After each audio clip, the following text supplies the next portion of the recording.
Assalamualaikum warahmatullahi wabarakatuh. Berjumpa kembali dalam pembelajaran sejarah Indonesia bersama saya Rika Kristianingsih. Pada pertemuan kali ini kita masih membahas bab yang kedua, yaitu dengan pembahasan mengenai corak kehidupan masyarakat praaksara di Indonesia.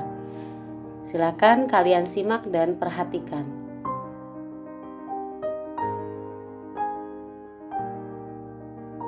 Materi pembelajaran yang akan kita bahas pada pertemuan kali ini yaitu pertama, pola tempat tinggal masyarakat praaksara, yang kedua, masa berburu, meramu, dan bercocok tanam, dan yang ketiga, sistem kepercayaan masyarakat praaksara.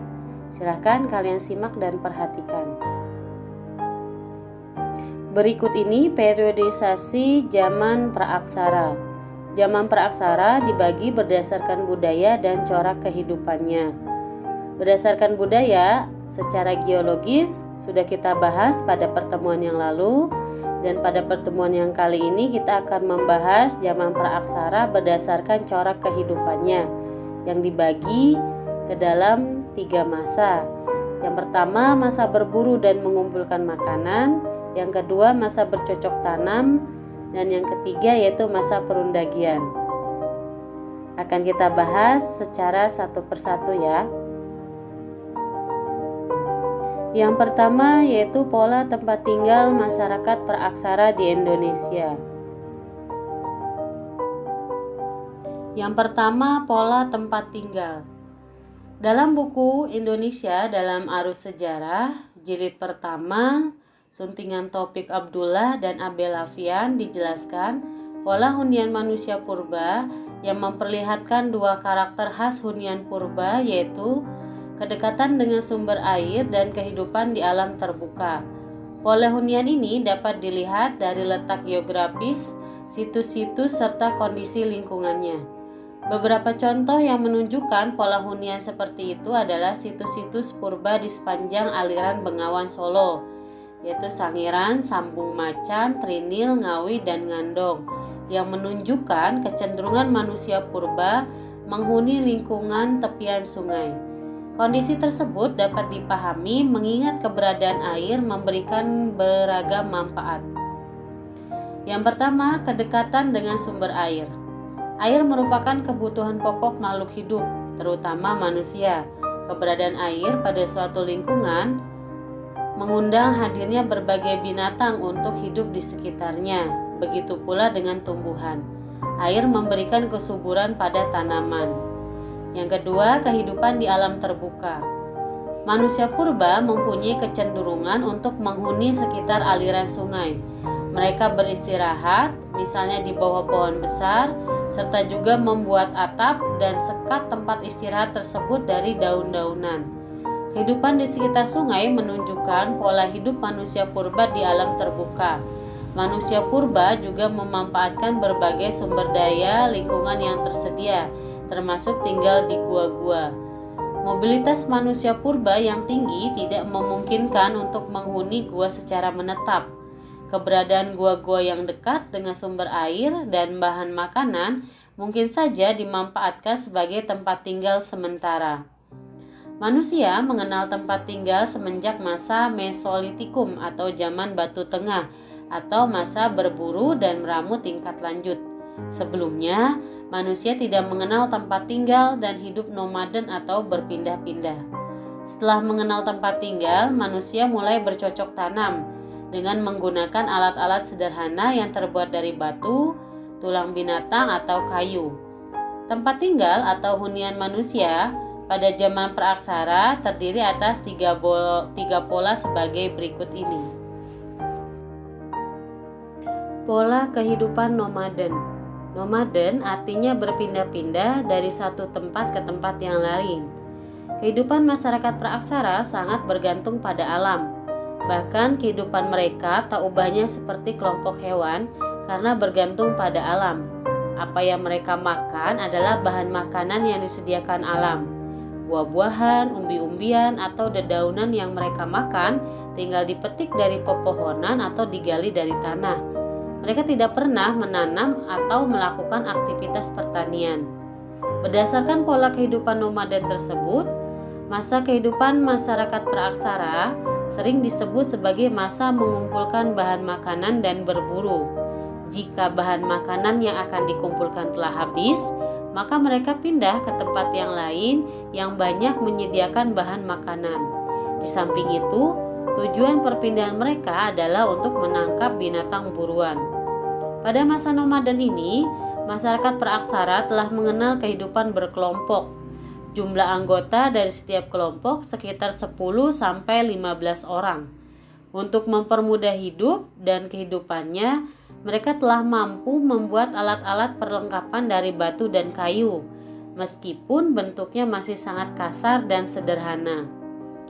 Ciri-ciri kehidupan masyarakat nomaden antara lain yang pertama, selalu berpindah dari satu tempat ke tempat yang lain. Yang kedua, mereka sangat bergantung pada alam. Yang ketiga, belum mengolah bahan makanannya. Yang keempat, mereka hidup dari hasil mengumpulkan bahan makanan dan berburu. Yang kelima, mereka belum memiliki tempat tinggal yang tetap. Dan yang keenam, peralatan hidup yang mereka gunakan masih sangat sederhana dan terbuat dari batu dan kayu. Nah, itulah pola kehidupan masyarakat praaksara dengan gaya hidup nomaden atau berpindah-pindah. Pola kehidupan semi-nomaden.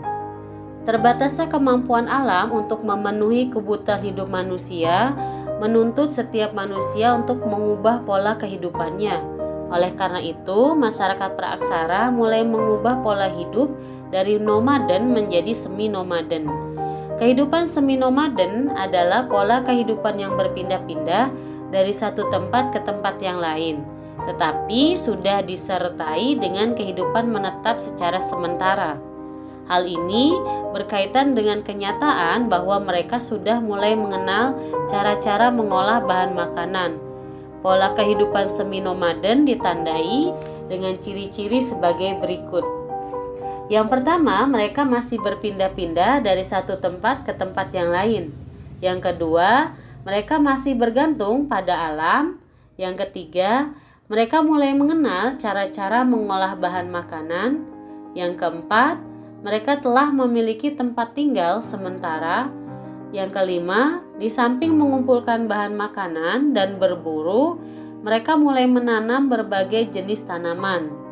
Yang keenam, sebelum meninggalkan suatu tempat untuk berpindah, mereka terlebih dahulu menanam berbagai jenis tanaman dan mereka akan kembali ke tempat tersebut ketika musim panen tiba. Di mana peralatan hidup yang digunakan pada masyarakat semi-nomaden ini lebih baik dibandingkan dengan peralatan hidup pada masyarakat nomaden. Di samping dari batu dan kayu, peralatannya juga terbuat dari tulang sehingga lebih tajam. Nah, itulah ciri-ciri dari pola kehidupan semi-nomaden. Pola kehidupan menetap. Menetap yaitu bertempat tinggal untuk waktu yang lebih lama. Pola kehidupan menetap memiliki beberapa keuntungan atau kelebihan sebagai berikut. Yang pertama, setiap keluarga dapat membangun tempat tinggal yang lebih baik untuk waktu yang lebih lama. Yang kedua, setiap orang dapat menghemat tenaga karena tidak harus membawa peralatan hidup dari satu tempat ke tempat yang lain. Yang ketiga, para wanita dan anak-anak dapat tinggal lebih lama di rumah dan tidak akan merepotkan. Yang keempat, wanita dan anak-anak sangat merepotkan jika mereka harus berpindah dari satu tempat ke tempat yang lain. Yang kelima, mereka dapat menyimpan sisa-sisa makanan lebih baik dan aman. Yang keenam, mereka dapat memelihara ternak sehingga mempermudah pemenuhan kebutuhan, terutama jika cuaca sedang tidak baik. Yang ketujuh, mereka memiliki waktu yang lebih banyak untuk berkumpul dengan keluarga, sekaligus menghasilkan kebudayaan yang bermanfaat bagi hidup dan kehidupannya. Yang kedelapan, mereka mulai mengenal sistem astronomi untuk kepentingan bercocok tanam. Yang kesembilan, mereka mulai mengenal sistem kepercayaan. Dilihat dari aspek geografis, masyarakat praaksara cenderung hidup di daerah lembah atau di sekitar sungai daripada di daerah pegunungan. Kecenderungan tersebut didasarkan pada beberapa kenyataan berikut.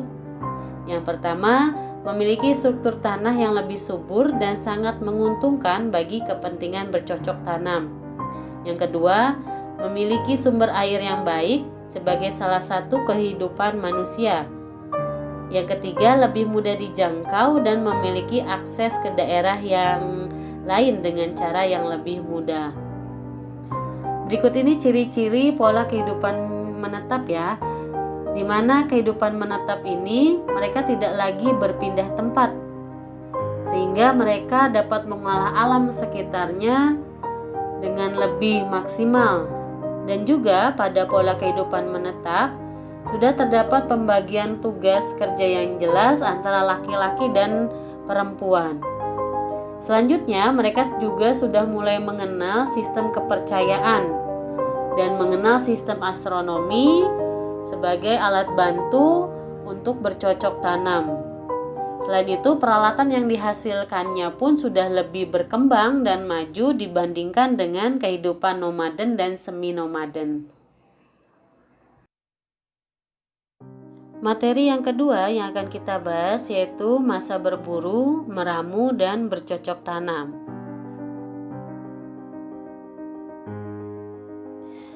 Masa berburu, meramu, dan bercocok tanam. Bila ditinjau dari sistem mata pencariannya, perkembangan kehidupan sosial ekonomi masyarakat praaksara melalui beberapa tahap. Yang pertama, masyarakat berburu dan meramu. Yang kedua, masyarakat berburu dan meramu tingkat lanjut. Yang ketiga, masyarakat bercocok tanam dan berternak. Dan yang keempat, masa perundagian, yang akan kita bahas sebagai berikut. Masa berburu dan mengumpulkan makanan tingkat sederhana atau budaya Paleolitik. Masa ini merupakan bentuk adaptasi pertama manusia yang paling sukses, serta mencakup 90% dari sejarah manusia. Sampai 12.000 tahun yang lalu, semua manusia hidup dengan cara ini. Untuk urusan makanan, manusia purba pada masa ini bergantung sepenuhnya pada alam dengan berburu dan mengumpulkan makanan. Pada masa ini, hewan dan tumbuh-tumbuhan hidup merata di bumi.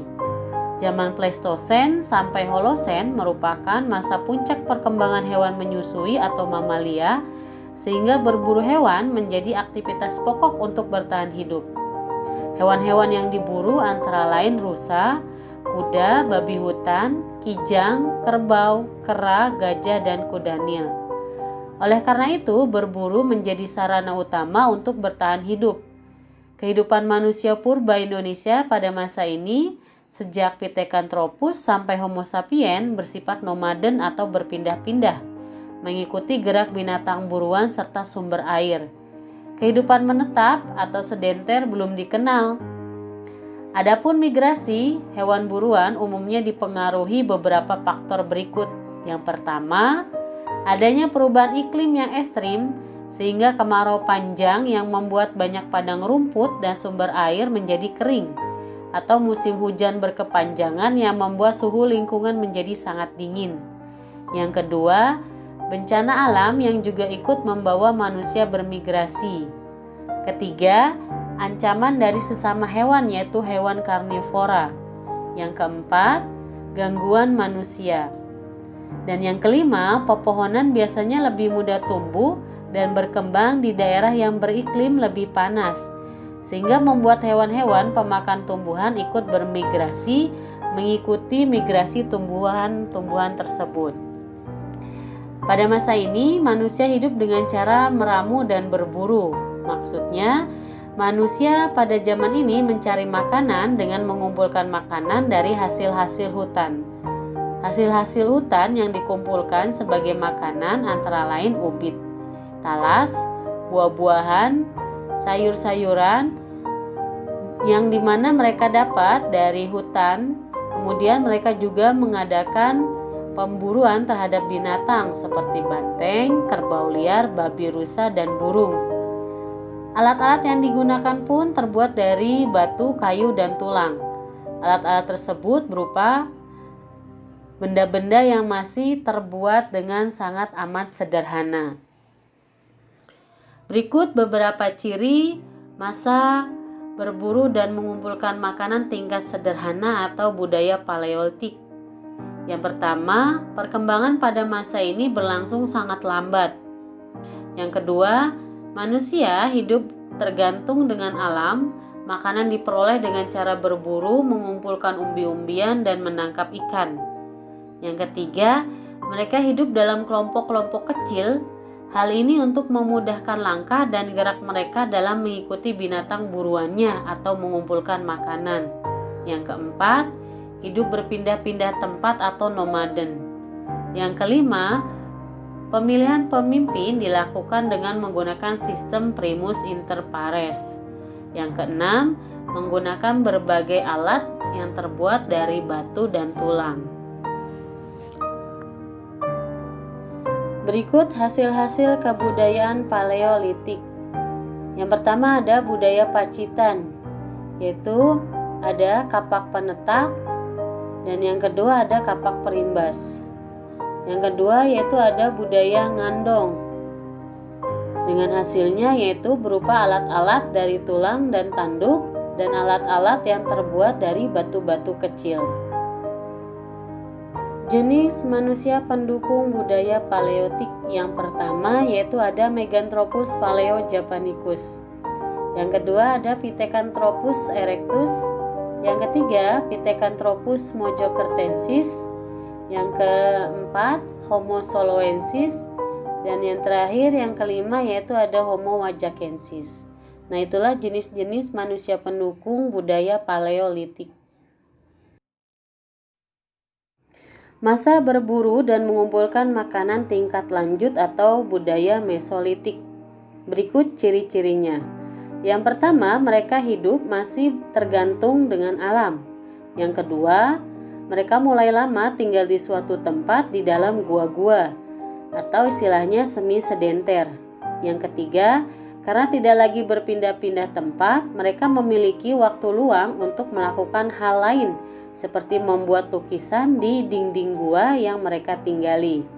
Yang keempat, mereka kerap membangun rumah di atas pohon untuk menghindari serangan dari binatang buas.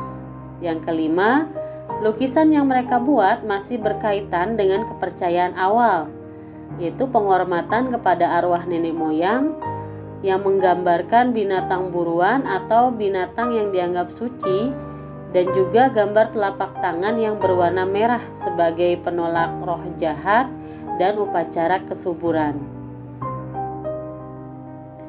Berikut hasil-hasil kebudayaan Mesolitik yang dipengaruhi oleh kebudayaan Bakson-Hobin. Yang pertama ada kapak Sumatera. Yang kedua, kapak pendek. Yang ketiga, Abricosroch. Yang keempat, Kejokan Modinger.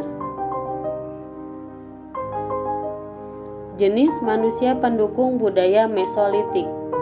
Manusia pendukung pada kebudayaan Mesolitik yaitu berasal dari ras Papua Melanosoid, yaitu suku Sakai, suku Papua, dan selanjutnya, di mana masa Mesolitik ini berlangsung selama kurang lebih 20.000 tahun yang lalu. Masa bercocok tanam atau budaya Neolitik. Berikut ciri-cirinya. Yang pertama, mereka sudah hidup menetap, sudah ada perkampungan yang dekat dengan mata air seperti sungai. Yang kedua, adanya pembagian kerja secara sederhana antara laki-laki dan perempuan. Laki-laki tugasnya berhubungan dengan mengerjakan lahan, sedangkan perempuan berkaitan dengan tugas-tugas penyelenggaraan rumah tangga. Yang ketiga, peralatan hidup sudah berkembang, yaitu terbuat dari batu yang sudah dihaluskan. Yang keempat, dalam corak bercocok tanam, mereka mulai menggarap tanahnya dan berusaha menyimpan makanan dengan cara mengawetkan. Bentuk kerja mereka adalah dengan cara berhuma dan ladang berpindah. Hasil-hasil kebudayaan Neolitik. Yang pertama, kapak lonjong. Yang kedua, kapak persegi. Yang ketiga, kapak bahu. Yang keempat, tembikar atau gerabah. Jenis manusia pendukung budaya Neolitik. Manusia pendukung pada kebudayaan Neolitik yaitu berasal dari ras Proto-Melayu sekitar tahun 2000 sebelum Masehi. Masa Neolitik berlangsung hingga zaman logam dan zaman Megolitikum. Berikut keturunan dari bangsa Proto-Melayu. Yang pertama ada suku Nias, yang kedua suku Toraja, yang ketiga suku Sasak, dan yang keempat suku Dayak. Masa perundagian atau budaya megalitik dan budaya logam. Pengertian dari perundagian adalah pertukangan yang artinya orang yang memiliki keterampilan atau kemampuan dalam melakukan pekerjaan tertentu. Berikut ciri-ciri dari masa perundagian. Yang pertama, telah memiliki kehidupan yang menetap atau sedenter. Yang kedua, hasil kebudayaan berkembang dengan pesat seperti benda-benda yang terbuat dari perunggu, besi, dan gerabah yang sangat halus, serta perhiasan atau manik-manik yang terbuat dari batu-batuan dan dari kulit kerang. Yang ketiga, mata pencarian adalah pertanian dengan cara berladang dan bersawah. Masyarakatnya sudah mengenal perdagangan dengan sistem barter. Yang keempat, sistem kepercayaan yang berkembang adalah pemujaan terhadap roh nenek moyang yang didahului persembahan terhadap roh nenek moyang, yaitu dengan ditemukannya bangunan-bangunan pemujaan pada masa megalitik. Hasil-hasil kebudayaan megalitik dan budaya logam. Yang pertama, punden berundak. Yang kedua, bejana perunggu. Yang ketiga, candrasa dan benda-benda dari logam lainnya seperti nekara, moko, kapak corong atau kapak sepatu, arca perunggu, dan bejana perunggu. Jenis manusia pendukung budaya megalitik dan budaya logam. Manusia pendukung pada kebudayaan megalitik dan budaya logam yaitu berasal dari ras Jutro Melayu yang masuk ke Indonesia tahun 300 sebelum Masehi, yaitu keturunan ras Melayu muda seperti suku Minang, suku Jawa, dan suku Bugis.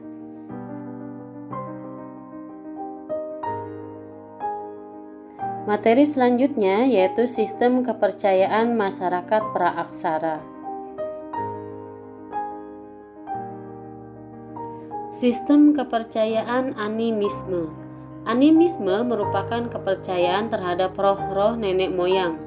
Kepercayaan animisme mempercayai bahwa setiap benda di bumi ini, seperti kawasan tertentu, gua, pohon, atau batu besar, mempunyai jiwa yang mesti dihormati agar roh tersebut tidak mengganggu manusia, malah membantu mereka dari roh jahat dalam kehidupan seharian mereka. Awal munculnya kepercayaan animisme ini didasari oleh berbagai pengalaman masyarakat yang bersangkutan.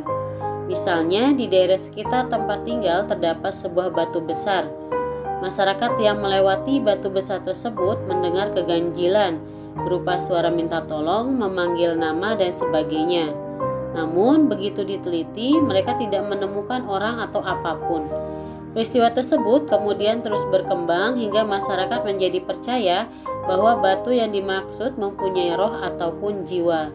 Itulah kepercayaan animisme.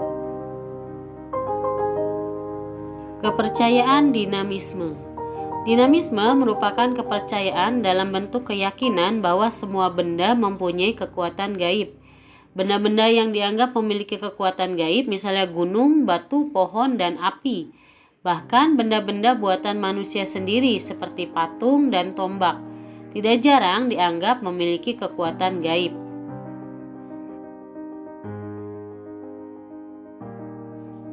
Totemisme. Totemisme merupakan keyakinan bahwa binatang tertentu merupakan nenek moyang suatu masyarakat atau orang tertentu. Binatang yang dianggap nenek moyang antara masyarakat yang satu dengan yang lainnya berbeda-beda. Biasanya, Binatang nenek moyang tersebut disucikan serta tidak boleh diburu dan dimakan kecuali untuk upacara tertentu.